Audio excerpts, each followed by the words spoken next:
Good afternoon, and thank you for joining us today for the release of the Colorado River Basin August 2021 24-month study. This important study yields projections that are used to set annual operations for Lake Mead and Lake Powell in 2022. My name is Rob Manning, and I am the Chief of Public Affairs here at the Bureau of Reclamation. We have a full agenda for you today with several presenters and time at the end to address your questions. A few administrative notes. To submit a question, please click on the comments bubble on the top right of your screen, middle icon with a question mark in it. Please include your name and affiliation. We plan to address as many questions as possible. Also, all remarks are on the record and for attribution, and there will be auto-generated closed captions. This event is being recorded, so please take that into consideration if you choose to participate. Please also note that we just published a news release and it is posted in the chat and available in our newsroom at usbr.gov. At this time, I'm honored to introduce the Assistant Secretary for Water and Science, Ms. Tanya Trujillo, to discuss 2022 operations. Thank you, Rob. Good afternoon. I am Tanya Trujillo, the Assistant Secretary for Water and Science at the Department of the Interior. Today, the Bureau of Reclamation is releasing the Colorado River Basin's August 24-month study. The August 24-month study projections of system storage and reservoir elevations are used to determine the annual operations for Lake Powell and Lake Mead for 2022, pursuant to the interim operating guidelines that have been in place since 2007, an agreement with Mexico adopted in 2017, and the drought contingency plans that were finalized in 2019. We are seeing the effects of climate change in the Colorado River Basin through extended drought, extreme temperatures, expansive wildfires, and in some places flooding and landslides. And now is the time to take action to respond to them. The basin is experiencing its 22nd year of drought, and earlier this summer, the reservoirs hit their lowest levels since they were originally filled. The total Colorado River system storage today is 40% of capacity, down from 49% at this time last year. This year, we're seeing the combined effects of lower than average snowpack, hotter temperatures, and drier than average soil conditions. And unfortunately, that trend may continue. The 24-month study issued today projects Lake Powell's January 1st, 2022 elevation to be 3,535.4 feet. And as a result, Lake Powell will operate in the mid-elevation release tier during water year 2022, with a release of 7.48 million acre feet. The 24-month study projects Lake Mead's January 1st, 2022 elevation to be 1,065.85 feet. And as a result, during calendar year 2022, Lake Mead will operate in the Tier 1 shortage condition. This is the first time since the interim operating guidelines were adopted that trigger has been met. In accordance with federal legislation, our interim operating guidelines, the drought contingency plans, and Minute 323 with Mexico, a Tier 1 shortage condition will trigger additional reductions and water saving contributions for Arizona, Nevada, and Mexico. Today's announcement highlights the challenges that we face in the Colorado River Basin and elsewhere across the West. To address these challenges, we urgently need to build upon and expand the work we have done in the basin over the past 2 decades to conserve water, preserve hydropower resources, and operate our infrastructure efficiently. The progress we have been made has been accomplished through strong partnerships with the states, tribes, and water users throughout the basin, and we look forward to the continued coordination that will be essential in the future. I want to compliment the technical staff at the Bureau of Reclamation for their personal and professional commitment to scientific integrity and to the utilization of sound science to help guide our decision-making. and I want to thank them for their continued efforts to provide essential technical assistance to the states, tribes, and water users throughout the basin. Reclamation's decades-long investments in building and maintaining technical capability has helped ensure that we have a reliable water and power supply for the 40 million people who rely on the Colorado River today.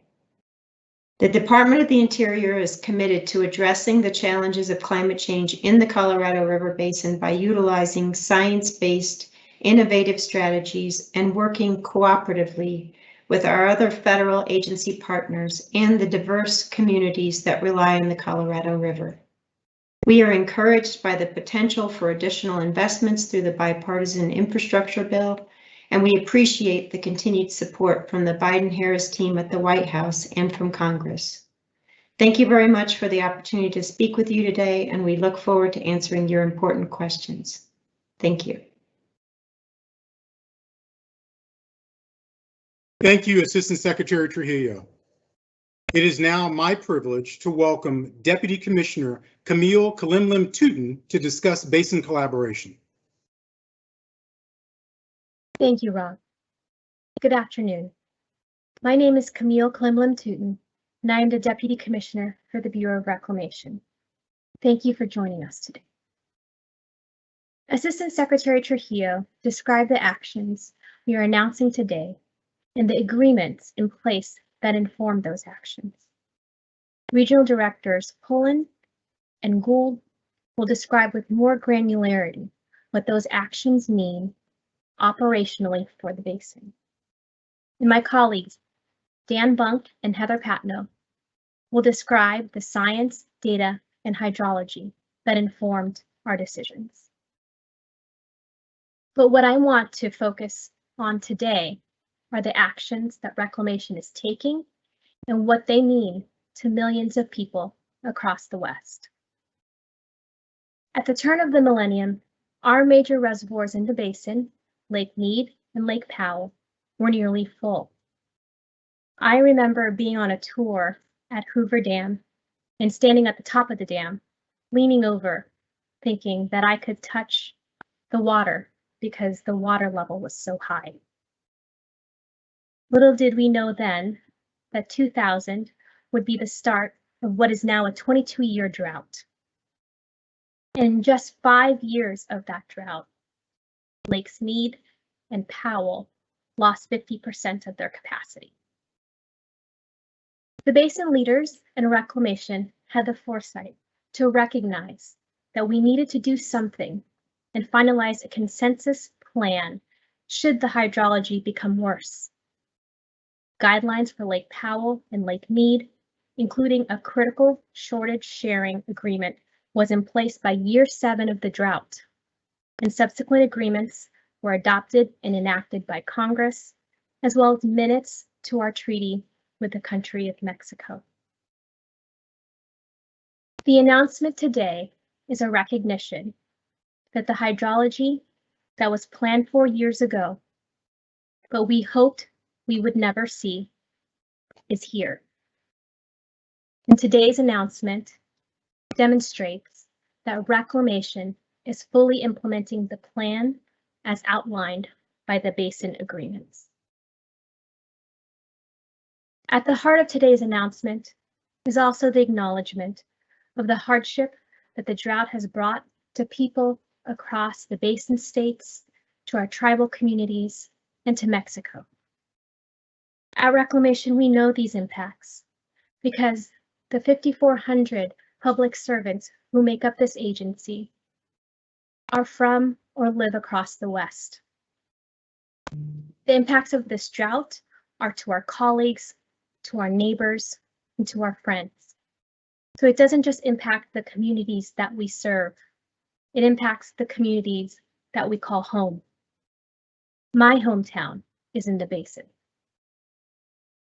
It is for these reasons that Reclamation does not take these actions lightly or do so easily. We do so because it is necessary in protecting the system and in implementing the agreements we have in place and as enacted by Congress. The Bureau of Reclamation cannot control the hydrology, and we also recognize the very real possibility that the hydrology that was planned for years ago may not be the worst that the basin may see in the future, and we may have to utilize the adaptive management tools in our plans. This may also mean that additional actions will likely be necessary in the very near future. Reclamation is committed to continuing the near century of tradition since the signing of the Colorado River Compact in 1922, of communication and collaboration with all of our partners in the basin. I want to thank the basin states, tribal leaders, the country of Mexico, water users, and all of the stakeholders for your continued partnership. I would especially like to thank the Bureau of Reclamation for their service and for rising to meet one of the most challenging but important issues that we are facing today. Our success in meeting our challenges in the basin today and in the future will only occur if we do so together. Thank you.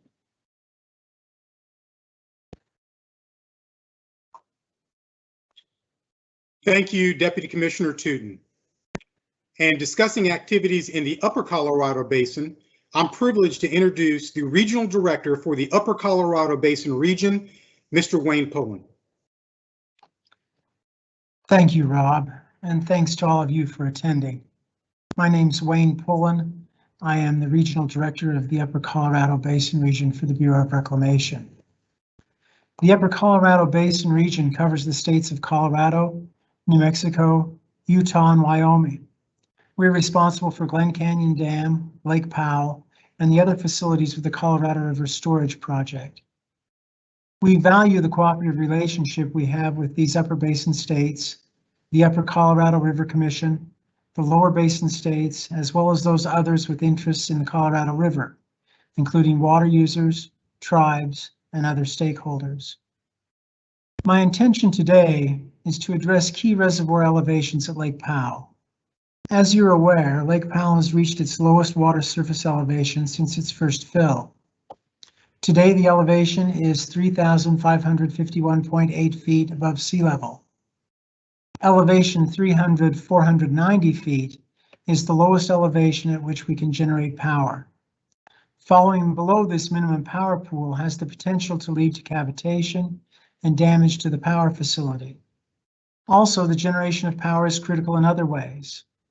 Lake Powell's Glen Canyon Dam generates enough energy to meet the needs of 363,000 households, and the revenue from our generation of hydropower is essential for continued operation of our facilities and for funding our environmental compliance efforts.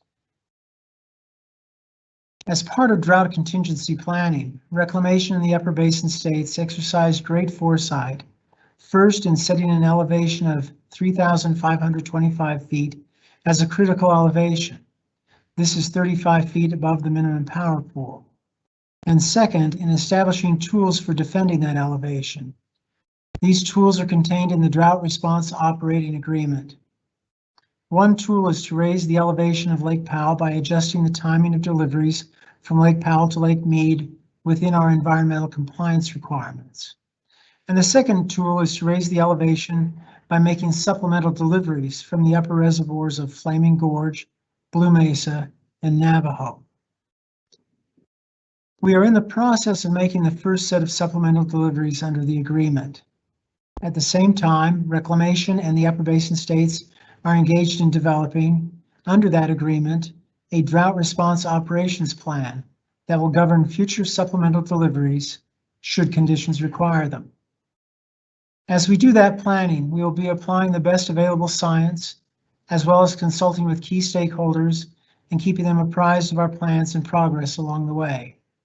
We have a lot of work ahead of us, but we have a strong history of working together to protect the Colorado River Basin and the people and the natural environment which depend upon it. Thank you. I'll now turn the time back to you, Rob. Thank you, Regional Director Pullen. Discussing activities in the Lower Colorado Basin, I'm honored to introduce the Regional Director for the Lower Colorado Basin region, Ms. Jackie Gould. Thank you, Rob, and thank you all for joining us today. As announced earlier, the Lower Basin will operate under a Level 1 shortage condition in 2022 for the first time ever. Since 2007, water was conserved in Lake Mead that was the equivalent of over 50 feet of elevation. This is a result of outstanding efforts of the states of Arizona, California, Nevada, and the country of Mexico. If not for that, we would have had to declare a shortage years ago. Reclamation has worked with the basin states, Mexico, tribes, and other stakeholders for 2 decades, preparing for the conditions we are seeing today. The 2007 interim guidelines, the Lower Basin Drought Contingency Plan, and Minute 323 of the Water Treaty with Mexico are guiding our operations for 2022.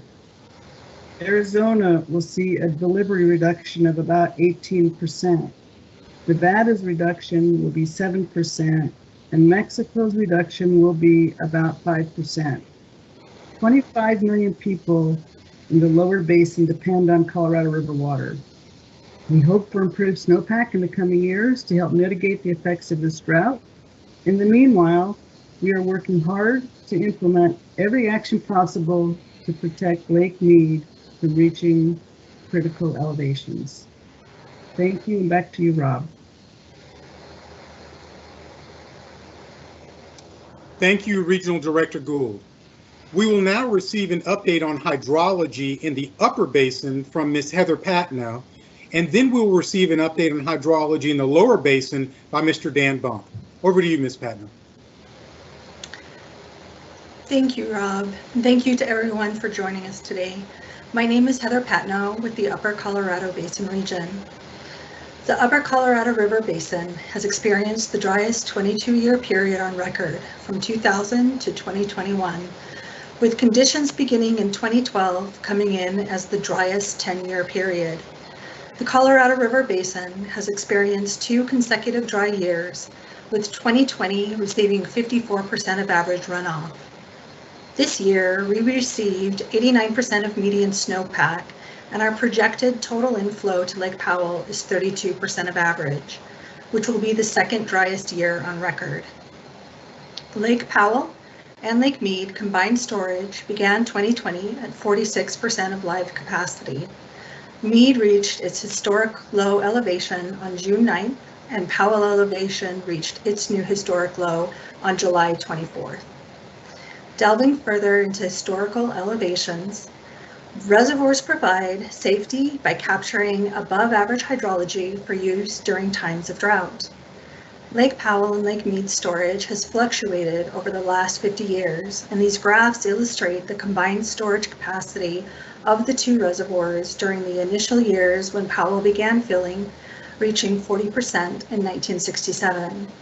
Capturing the variable hydrology through history to the combined storage capacity at the beginning of the drought at 92% in 2000. Powell decreased 145 feet from 2000 to 2005, directly attributable to the record low year runoff of 2002, with 24% of average.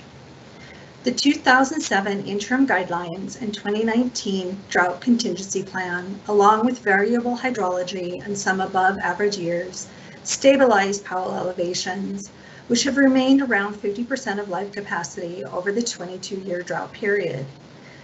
Lake Powell and Lake Mead storage began 2020 at 46%, and the 2 consecutive dry hydrologic seasons have resulted in a Powell decrease over 55 feet, and a projected end of water year capacity is 31%. Powell is expected to continue to decrease prior to spring runoff in 2022. What conditions precipitated the significant decrease in storage? This slide illustrates current soil moisture deficit and seasonal precipitation for the Colorado River Basin. The soil moisture slide on the left shows most of the Colorado River Basin soil moisture deficit last month prior to the monsoons. The deficit throughout the basin was 8 to 12 inches or greater. The right side shows the seasonal precipitation calculated last month, where most of the basin was between 0 to 70% precipitation for the water year. Shifting to current conditions, next slide, incorporating the significant monsoonal events over the last month, the soil moisture indications have improved with significant areal extent of deficit removed from consideration and other areas decreasing in total deficit. The basin precipitation changed significantly throughout the southern extent of the lower Colorado Basin. While we remain below average in the upper Colorado, conditions have improved, although continued precipitation is necessary to initialize beneficial conditions for snowpack accumulation and retention this winter. Dan Bunk from the Lower Colorado Basin region will provide information related to the August 2021 24-month study tier determinations for Lake Powell and Lake Mead. Thank you, Heather. This teacup diagram shows key elevations for Lake Powell and Lake Mead, including the end of calendar year elevations from Reclamation's 24-month study, a 2-year operational outlook for Colorado River system reservoirs. The August 24-month study is important for Lake Powell and Lake Mead because this projection sets the operating tier for the upcoming year for both reservoirs. For example, this August 2021 24-month study sets the operating tiers for Powell and Mead in 2022. Based on this projection and consistent with the 2007 interim guidelines, Lake Powell will operate in the mid-elevation release tier in water year 2022 with an annual release of 7.48 million acre feet. Also based on this projection and consistent with the 2007 interim guidelines, Lake Mead will operate in a Tier 1 shortage condition in calendar year 2022. Delivery reductions in the lower basin will be accompanied by water savings contributions under the lower basin drought contingency plan. Consistent with Minute 323 to the U.S.-Mexico Water Treaty, Mexico will also incur delivery reductions and make water savings contributions in calendar year 2022. This slide shows the delivery reductions and water savings contributions by country and by state in the lower basin under the 2007 interim guidelines, lower basin drought contingency plan, and Minute 323 at different elevation thresholds at Lake Mead. In calendar year 2022, Lake Mead will operate in the elevation band between 1075 and 1050 feet, a Tier 1 shortage condition with reductions in water savings contributions by Arizona, Nevada, and Mexico.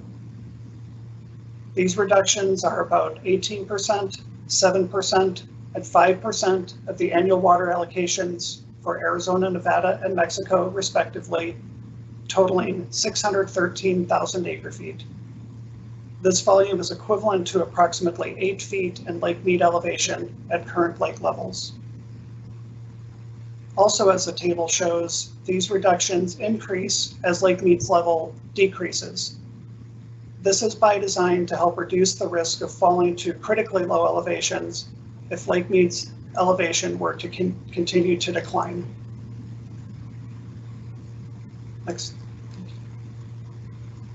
The following 2 slides show a 2-year outlook from the August 24-month study based on 3 different inflow assumptions: a dry scenario, a median scenario, and a wet scenario, recognizing that there are drier and wetter scenarios that would fall below or rise above these projections. For Lake Powell, beyond the end of this calendar year, 2021, there is significant uncertainty. While dry conditions have persisted these past 2 years and we are concerned with continued declining reservoir levels, as this graphic shows, there is a broad range of potential reservoir conditions as we look forward the next 1 to 2 years. This is a similar graphic for Lake Mead, a 2-year outlook from the August 24-month study based on 3 different inflow assumptions. While there is not quite as much uncertainty for Lake Mead, at least in calendar year 2022, if the reservoir were to continue to decline, there is the potential for deeper levels of shortages in the lower basin in upcoming years. Reclamation is working on an update of its 5-year outlook for Colorado River system conditions to provide more information on potential reservoir conditions at Lake Powell and Lake Mead. We plan to make this update available towards the end of August or the beginning of September. This concludes the Colorado River Basin hydrology update. I now pass it back to Mr. Robert Manning. Thank you, Ms. Patno and Mr. Bunk, and thanks to all of our presenters. We will now hear from our partners in the Basin states before taking your questions. We are honored to introduce representatives from the Arizona Department of Water Resources, the Southern Nevada Water Authority, the Colorado River Board of California, and the state of Wyoming. Please welcome Mr. Tom Bushotsky from the Arizona Department of Water Resources. Thank you, Rob. Thank you, Assistant Secretary Trujillo and Deputy Commissioner Tootin, for inviting me to speak today. So we've been expecting this Tier 1 declaration for several months. It is not a surprise.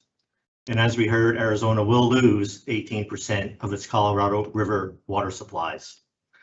But Arizona has a plan that allows for partial mitigation to give some help to those water users in Arizona that are impacted, largely farmers in central Arizona, but also an Indian tribe, one of our 22 tribes, and a couple of cities that rely on the water that's being cut.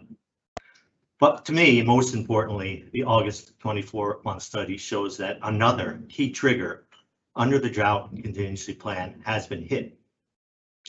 The study projects that in July 2023, the elevation of Lake Mead will go below 1,030 feet.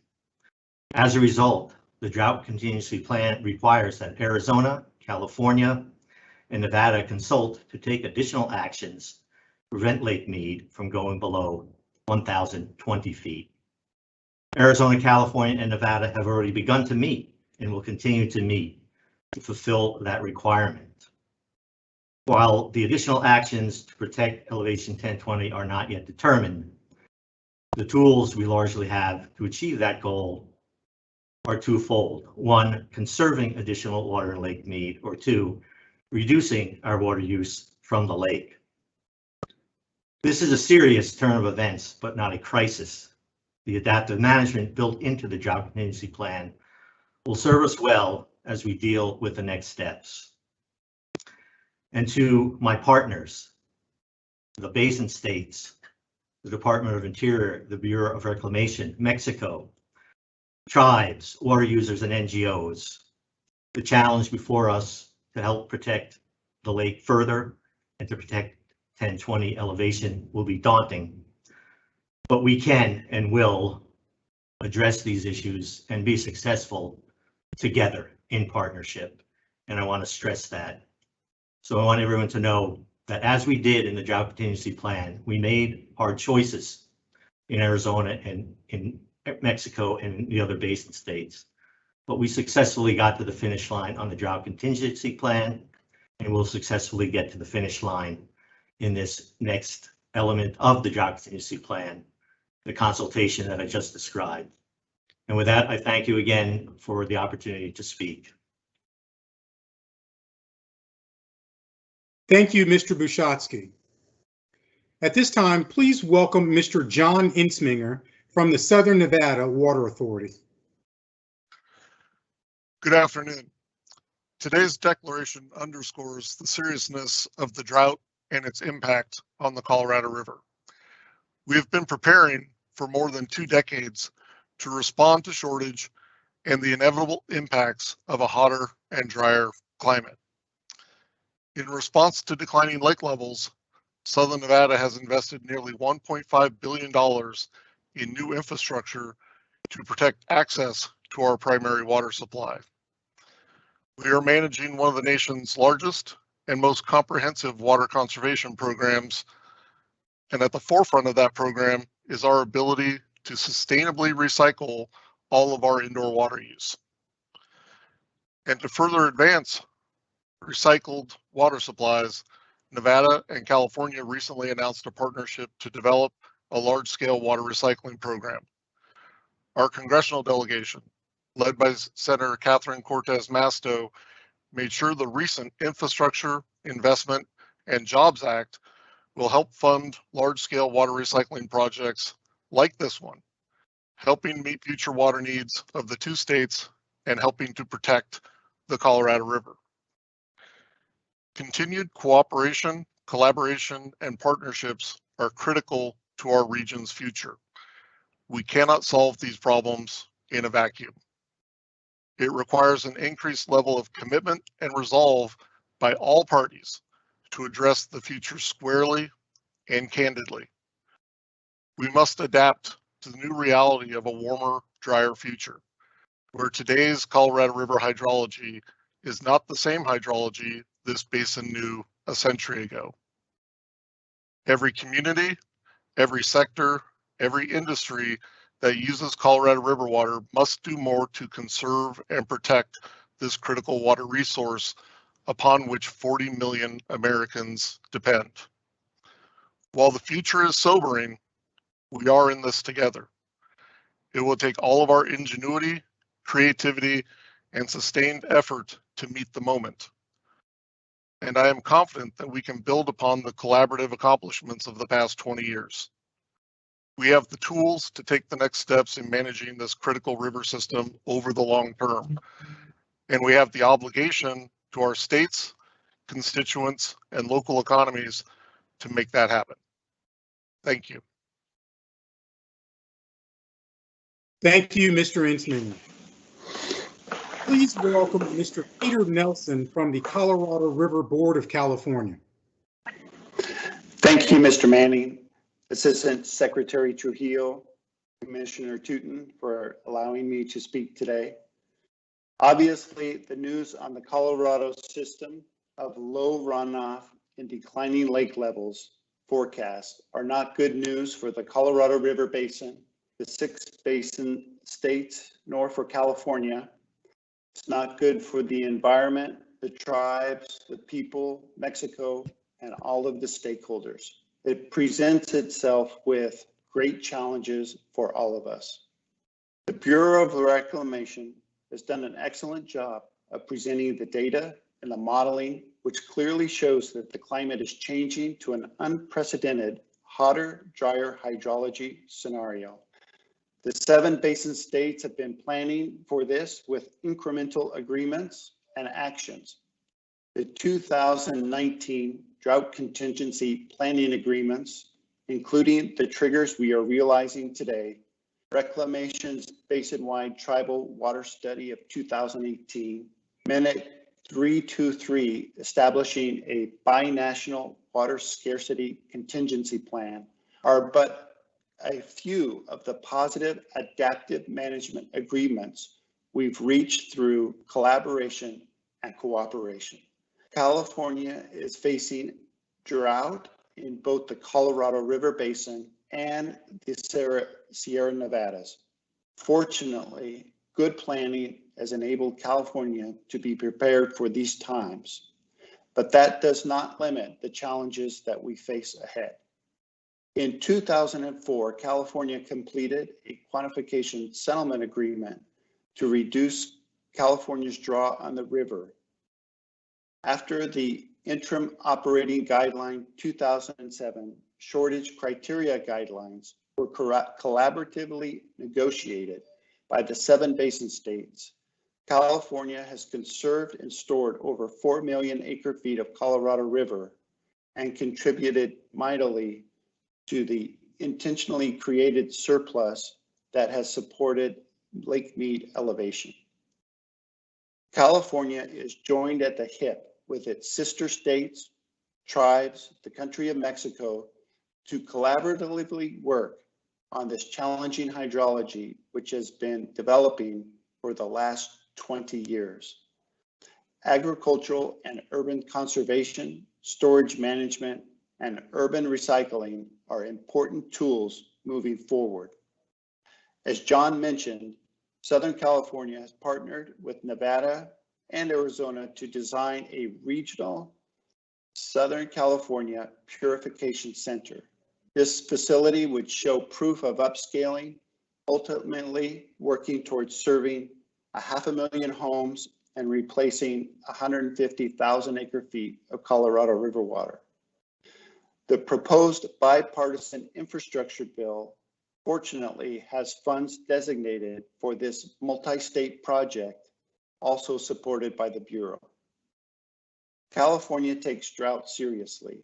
While not contributing directly under the DCP triggering mechanisms, California has already been focused on elevation building at Lake Mead by creating intentionally created surplus.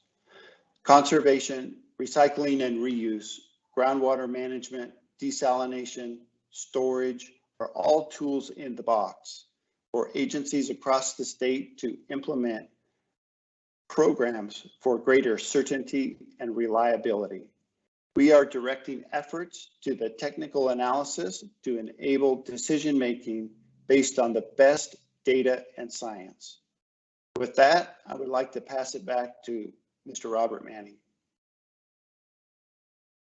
Thank you, Mr. Nelson. Please welcome Mr. Pat Terrell from the state of Wyoming. Thank you, Rob. Appreciate the invitation to be here today and welcome everybody who's watching. I am with the state of Wyoming and am the Wyoming Commissioner to the Upper Colorado River Commission. First, I want to make it clear that the Upper Basin states of Utah, New Mexico, Colorado, and Wyoming are very concerned about the hydrology this basin faces. We Upper Basin states understand the risks and the vulnerabilities we face in the Colorado River due to the millennium drought we're in and a potentially hotter and drier future. It is very important that we have in place the drought contingency plan. While it is not a hydrologic predictor, it does provide the tools to help manage what we're seeing now, as troubling as that is. We appreciate the lower basin will be dealing with shortages, which threaten to get worse.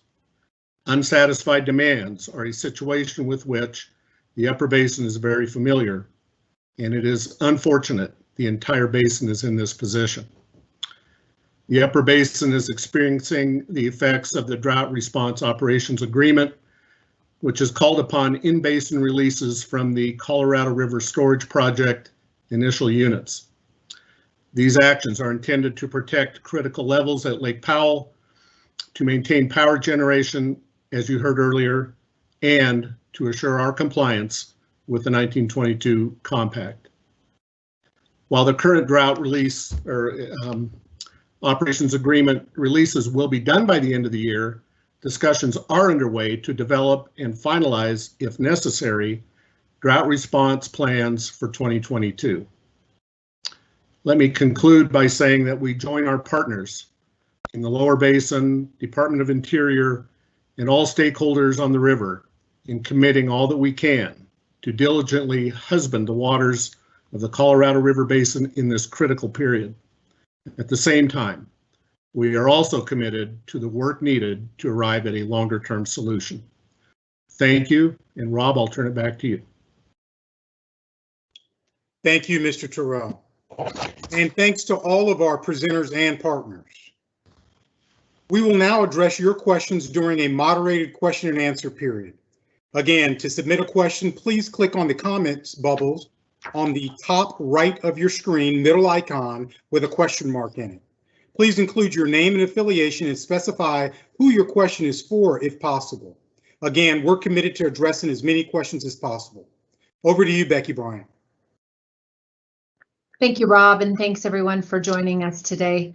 Our first question is for Deputy Commissioner Tootin. The question is from Trip Baltz of Bloomberg. The question is, can you address the likelihood of more cuts coming to more states in 2023 and 24, given the intensity of the current 21-year drought? Thank you, Becky, and thank you for that question.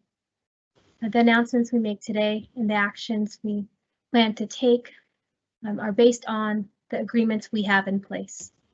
And so should lake levels continue to decline, we will, and should the hydrology continue to deteriorate, our plans have in place that if they reach certain levels, there will be additional cuts and actions. Thank you. Our next question is for Mr. Bushatsky and Mr. Etzminger. The question comes from Stephanie Ebbs of ABC News. The question says, can you explain which water users in Arizona and Nevada will have their allotments reduced, and if Interior or Bureau of Reclamation sets any guidelines on how state and local agencies should implement reductions? So John, if you'd like, I'll start. This is Tom Bushatsky. So within Arizona, some of the water that we are losing has traditionally been stored underground for the future or to replace groundwater that has been pumped out of the ground. But more importantly, our Central Arizona Project farmers, so farmers in the 3 central counties in Arizona, Pima County, Maricopa County, and Pinal County, will be losing substantial portions of their surface water. They will be able to pump some amount of groundwater under our 1980 Groundwater Management Act. I mentioned we also have one tribe and a couple of cities who will lose a small, very small amount of their water, not really, in my opinion, directly impacting them. Most of that water is being stored underground by them, and that is a serious loss for them. However, in terms of how these reductions fall to our water users in the state of Arizona, there's a priority system within the state of Arizona, and that's how these water users are getting these shortages. We do not, and the federal government does not dictate to them how to deal with those reductions or how to achieve them. That is up to the individual water user, but they will not be delivered the water by the entity that delivers that water to Central Arizona Project. So they will physically not have the water, and they will have to figure out how to deal with the ramifications of that outcome. So John, I'll turn it to you. Okay, thanks, Tom. For Nevada, the shortage will accrue to the legal entitlement of the Southern Nevada Water Authority. However, because we have successfully pre-conserved these reductions, we will not actually need to reduce deliveries to any of our member agencies. Thank you. Our next question is for Deputy Commissioner Tootin. The question is from Ian James of the Arizona Republic. The question is, regarding your comments that additional actions may be needed in the very near future, what sorts of additional actions are being discussed? Thank you for that question. First, we are investing in programs like Water Smart to do more conservation in the basin and keep levels in Powell and Mead higher. We also know that should the lakes reach certain levels, additional reductions will be necessary. And as Mr. Bushatsky mentioned, as part of the plans we have in place, there are adaptive management provisions, including revisiting certain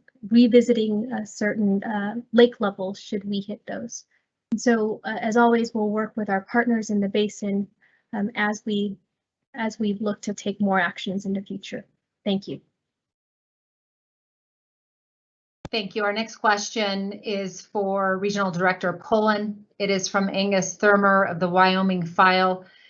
The question is, with this scenario as a backdrop, does Reclamation have an opinion about Wyoming's water development plans to build or create 115,000 acre feet of additional storage in the upper basin for possible diversion out of the river system?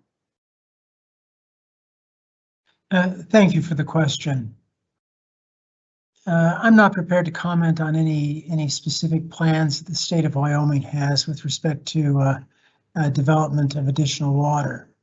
It is worth noting that one of the purposes of the Colorado River Storage Project is to assist states in making use of their apportionment under the compact. Wyoming has exercised foresight in the work of their Wyoming Water Development Commission, and with our long history with Wyoming, we're confident that they'll pursue any future projects responsibly, fully aware of and in the context of the hydrology and the difficulties on the Colorado River. Thank you. The next question is for Assistant Secretary Trujillo. It's from Annie Snyder from Politico. The question is, you and the other Interior officials all underscored the dire hydrology that has driven this declaration, as well as the effects of climate change. As the parties head back to the negotiating table to craft new operating guidelines beginning in 2026, what hydrological scenarios does Interior believe they should be planning for? Thank you for the question, Annie. There's no doubt that climate change is real. We're experiencing it every day in the Colorado River Basin and in other basins in the West. I think the best strategy for planning is to think about a broad range of scenarios and a broad range of potential hydrology, and to work closely with our partners in the basin to try to think through all of those scenarios. I'll reiterate that I'm very honored to work with the sound technical folks at Reclamation, who are the experts on these types of issues, and we look forward to continued coordination on all of them. Thank you. Our next questions are for Mr. Bunk. They come from Rachel Ramirez from CNN. Her two questions are, number one, how will the cuts be made exactly? And two, can someone speak more about the tier system and how each tier shortage will impact what community exactly? Hello, thank you for that question. I think there's two sort of levels at which we implement the shortage reductions under the interim guidelines and the drought contingency plan. One is how we operate Lake Mead and the different reductions that are required under those agreements. And then another aspect is coordinating closely with the state on how to implement those shortages within the state. As was mentioned previously, we've worked very closely with the state of Arizona on developing a process for how to implement shortages for contractors with Colorado River water in Arizona. That process is currently ongoing, and we'll be providing more information on that in the near term. And as mentioned within the state of Nevada, we work closely with Southern Nevada Water Authority on how those reductions would be implemented in Nevada.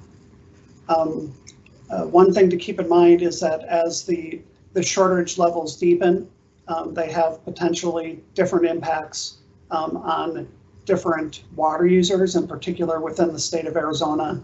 And we're continuing to coordinate with the state on how to implement those shortages at deeper levels. Thank you for the question. We have time for a few more questions. Our next question is for Tom Bushatsky. It is from Tony Davis of the Arizona Daily Star. The question is, Mr. Etzminger of Nevada discussed a major water recycling program in that state, including a California-Nevada regional water recycling program. When will Arizona start a program like that? Is that feasible for us too? So, Tony, in Arizona, especially in the areas that use Colorado River water, we already are recycling and reusing virtually all of our treated wastewater. Some of that is for non-potable uses. Some of that is for the environment and restoring and maintaining habitat and stream flow. And some of that eventually is going to be for direct potable reuse. Our state recently put rules together allowing that to happen. We were already doing injection of reclaimed water into the ground and withdrawing it outside the area of hydrologic impact, something called indirect potable reuse. So we are also far ahead of the curve in reuse of reclaimed water. And we'll continue to look for opportunities to continue to use every drop of that reclaimed water to take pressure off the Colorado River sources that come to the state of Arizona.